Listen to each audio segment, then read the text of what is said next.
वंदनीय प्रातः स्मरणीय परम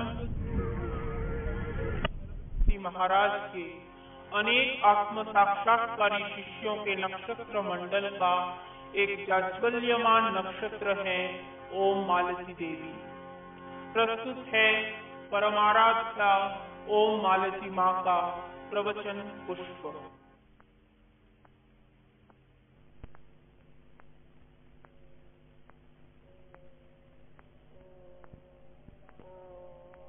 ओम नमो नारायणाय।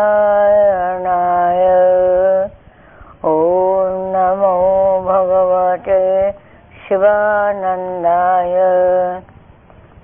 ज्ञान सूर्य का प्रथम दर्शन 1956 में पहली बार ही ऋषिकेश स्थित शिवाना आश्रम में मैं गई, सारे परिवार के सहित। मैं पूर्ण अज्ञानी, निराफटर, कोरा कागज जैसे थी। प्रथम दर्शन से ही आज मुझे बड़ा कुछ अनुभव आया और अद्वितीय अनुभवी, जैसे कि मैंने स्वामी जी के बिना देखे ही उनका ओमकार जब पहले बार सुना तो पता नहीं मेरे अंदर ही ऐसी कुछ भावना हो गई, मैं कह नहीं सकती। सारे विचार बंद हो गए और जाके मैं कमल के चरणों का दर्शन किया, ये मुझे भान भी नहीं रहा। अतः आज 2000 साल में सदगुरु देव के समाधि मंदिर में आपके सामने प्रवचन दे रही हूँ कि सारी शक्ति, ये सारा ज्ञान, ये सारा स्वामी जी की देन है और उनके चरणों में यह प्रस्तुत कर रही हूँ।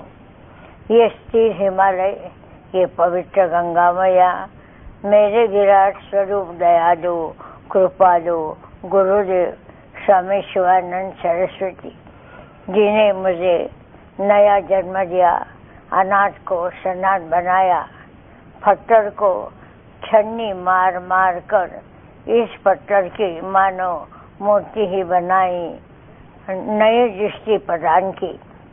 इतना ही नहीं तो बहुत कुछ दे दिया, मैं बता नहीं सकती।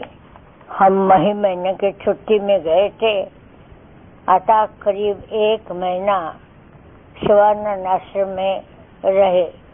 शत्रुघ्न मंदिर में कमरे में हम रहते थे और उसी कमरे में खाना बना के खाते थे।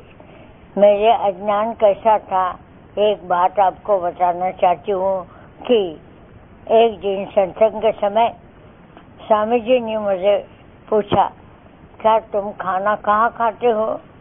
मैंने कहा घर में। स्वामी जी हंस के बोले, घर में? यहाँ तुम्हारा घर भी है?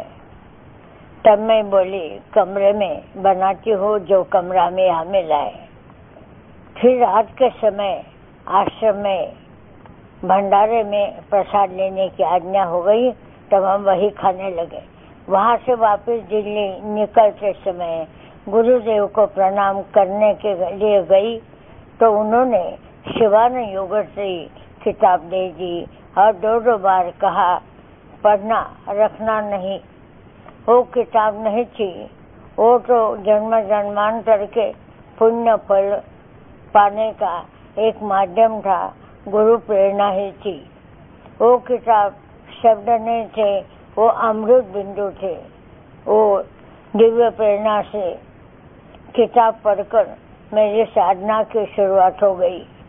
मैं गृहस्थी में थी, 6 बच्चे और हम पति पत्नी, कुल घर में 8 सदस्य थे। अतः मैं ऋषिकेश जाने में हर तरीके से असमर्थ थी, लेकिन कृपालु गुरु भगवान ने मुझे और से ज्ञ तक अपने दिव्य स्वरूप द्वारा घर में ही सारा दे दिया।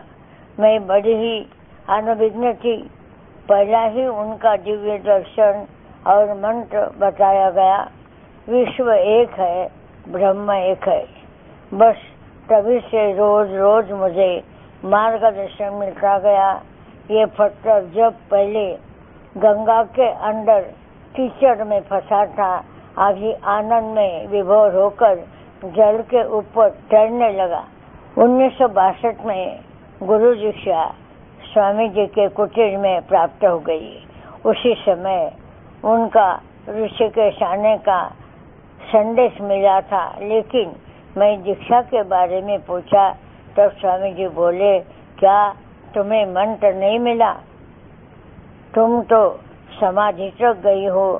फिर मैंने पैर पर नतमस्तक होकर कहा, वो सही है, लेकिन मैं जो करती हूँ बाहर किसी को नहीं कहती, और कोई जानकार साधक मुझे जानते हैं, उनको मैं कहूँ कि आप मेरे गुरु हैं तो मुझे पागल समझेंगे। अतः व्यवहार के दृष्टि से ही आप मुझे शिष्य के रूप में स्वीकार कीजिए, ये मेरी प्रार्थना है। उन्होंने कुछ भी जवाब नहीं दिया और बोले, जाओ खाना खाओ। शाम का समय था। मैं शाम को खाना किताब जब से पढ़ी तब से छोड़ दिया था। सोच रही, इतने में स्वामी जी फिर बोले कि दिन भर भूखी रही हो ना, जाओ पहले खाना खा लो और फिर सत्संग में आओ। रात को सत्संग में गई थी, तब स्वामी जी ने 2 बार ओम मारती करके पुकारा। मुझे लगा कोई सन्यासिनी होगी, लेकिन एक औरत ने कहा, स्वामी जी ने आपको ही बुलाया है। तब आज्ञा हो गई 8 बजे कुटीर में आना। मैंने सोचा क्या होगा, मुझे दीक्षा के बारे में दिन समय बता देंगे। शायद सुबह 8 बजे मैं कुटीर में गई। मन में शंका, डर, अपना अज्ञान और अशिक्षितता, ये सब मेरे सामने बड़े उड़म मचाया सारे विचारों ने। ऐसे मैं अंदर गई। ऐसे अवस्था में मैं स्वामी जी के सामने जाकर बैठी। उन्होंने मुझे माला दी और बोले, बोलो मंत्र। तब मन में ऐसे भाव उठे, गुरुदेव, ना मुझे ज्ञान चाहिए, ना मुझे प्रभु दर्शन, ना मुझे दुनिया का व्यवहार चाहिए और कोई ज्ञान चाहिए। मैं सब खो दूं, भूल जाओ और एक दिन का बच्चा बनकर इस चरणों में पड़ी रहूं। मुझे कुछ भी नहीं चाहिए। मन बिल्कुल खाली हो गया था। गुरुदेव ने मंत्र दिया। एक महानुभाव से मेरे गले में माला भी पहना दी, अपने हाथ से फोटो भी दिया और अपने हाथ से मिठाई का बॉक्स भी दिया और कहा, मेरे साथ यहाँ कुटीर में खाना खाने के लिए आओ और दोपहर के गाड़ी से यहाँ से वापस निकल जाना। 2-4 दिन रहने का मेरा विचार था, लेकिन आज्ञा प्रमाण मानकर मैं वापस चली आई। 1960 में दीक्षा लेने के पहले ही दिसंबर महीने में मेरी कुंडली जाग गई थी।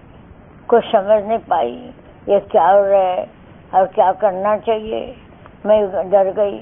बहुत बहुत अनुभव आने लगे। ज़्यादा मात्रा में शरीर में गर्मी पैदा हुई। दिसंबर के महीने में मैं स्वेटर नहीं पहन सकती थी। बड़ी ही बेचैनी हो जाती थी और आनंद भी आता था। आनंद में मैं मानो बेभान हो जाती थी। उनके अनेक दिव्य दर्शन मुझे होते थे। तब मैंने गुरुदेव को एक पत्र लिखा था कि ये सब सही है या मेरे मन का खेल है, मैं कुछ जानती नहीं, क्योंकि बड़े अद्भुत दर्शन होते थे। स्वामी जी का वो पत्र का जवाब भी आया, वो आज तक मेरे पास है।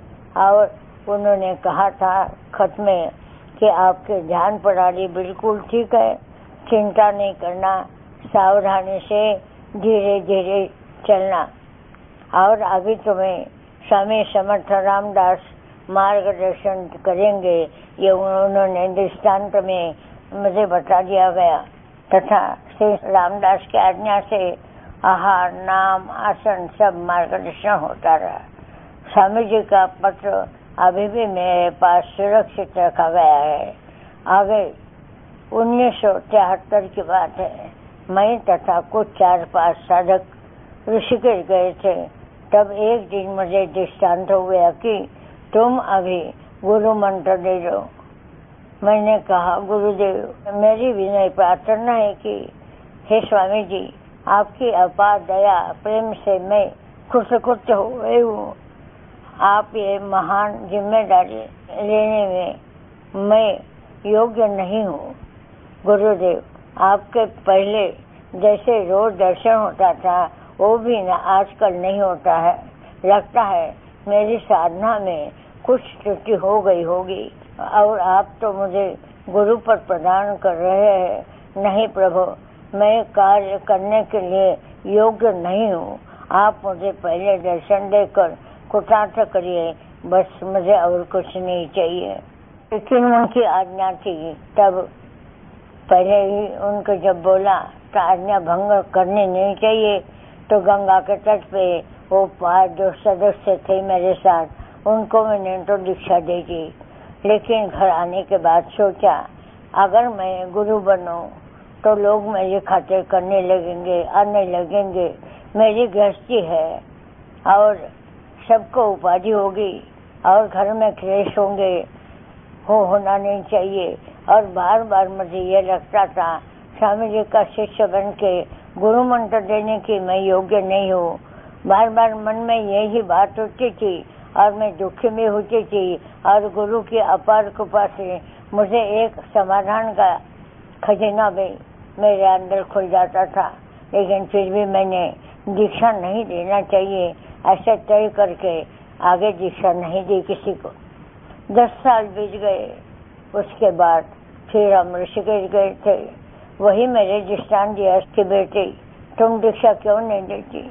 मैंने कहा, स्वामी जी, आपका रोज रोज दर्शन होता था, लेकिन अभी दर्शन नहीं होता, इससे मैं दुखी हूँ।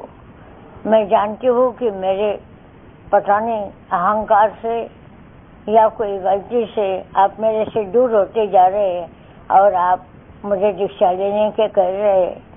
नहीं स्वामी जी, ये तो मैं योग्य नहीं हूँ।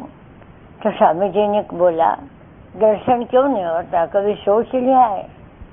तुम्हें ज्ञान प्राप्त हो गया, ज्ञान की दृष्टि से तुमने कहीं इस चीज को पता लगने की कोशिश की है? फिर वो पानी में मुझे दिखाई दिया ऐसा दृश्य कि स्वामी जी गंगा जी में खड़े हैं और हाथ में पानी उठा रहे और फिर गंगा जी में डाल रहे।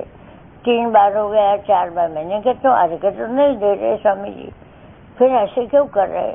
तो मैं उतर के गई, स्वामी जी आपको क्या चाहिए? मेरे पास लोटा है, मैं दे दूं क्या? करने लगे, नहीं बेटी, मुझे लोटा नहीं चाहिए। जो पानी अभी हाथ से मैंने डाला है ना, वो ही मुझे वापस मिलना चाहिए, वो दे दो मुझे।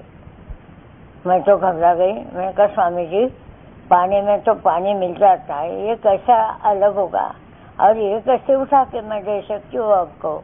आपको क्या करना है मैं समझ नहीं पा रही हूँ। उन्होंने बोला, बेटी, गुरु अगर शिष्य में मिल जाता है या शिष्य पूर्ण समर्पित होके अपनी सारी कामनाएं, इच्छा और वासना सब गुरु में मिटा देता है, तब गुरु शिष्य अलग नहीं रहते। तुम्हें दर्शन की अभिलाषा क्यों रखती हो? ये स्वामी शिवानंद तुम्हारा ही आत्मा है, उससे तुम ज्ञान प्राप्त करो और अभी गुरु दीक्षा देना तुम मान लो। फिर मैं ऊपर आई तो एक महानुभाव भी ऐसे आए, 1-2 वहाँ के, कहने लगे, माता जी, सातारा से कोई लोग आए थे, आप दीक्षा नहीं दे रही? हमने तो सुना का 10 साल हो गए आपको स्वामी जी ने आज्ञा दी है। मैंने कहा, स्वामी जी, मैं गृहस्थ में रहती हूँ, मैं योग्य नहीं समझा अपने को, इसीलिए मैं। तो वो भी नाराज होकर बोले, आप अपने को समझती है या गुरु अपने को ज्यादा समझते हैं? मैंने कहा, सही है आपकी बात, लेकिन आप नहीं जानते कि मैं गृहस्थ में रहती हूँ, तो ऐसा ना हो कि मेरे लोग खातिर करने लगे और घर वाले लोगों को परेशानी होगी, लोग आते रहेंगे। इस घबराहट से या चिंता से मैंने दीक्षा नहीं दी। वो बोले, चलो सर में हाथ रख के कसम खा लो कि हम दीक्षा देंगे। फिर हम गए और समाधि को हाथ रख के मैंने स्वामी जी से प्रार्थना की, आगे की आज्ञा आपकी होगी, वैसे ही मैं दीक्षा दूंगी। स्वामी जी, ये दीक्षा कैसे देनी है वे जानती नहीं, और मैंने तो कोई दिया नहीं आपको, और क्या लेने का इतना भी अधिकार मुझे इतना आपने दिया, तो मैं समझ नहीं पाती कि मैंने क्या करना चाहिए।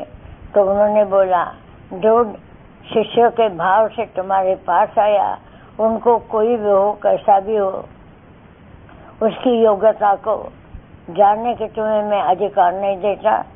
वो कैसा भी हो, तुम दीक्षा दे दो और मेरे झोली में डाल दो। और अभी तक कभी गलती नहीं की, हजारों शिष्य हो गए, लेकिन हर एक स्वामी जी के नाव में बिठा देती हूँ और मैं खाली बैठ जाती हूँ।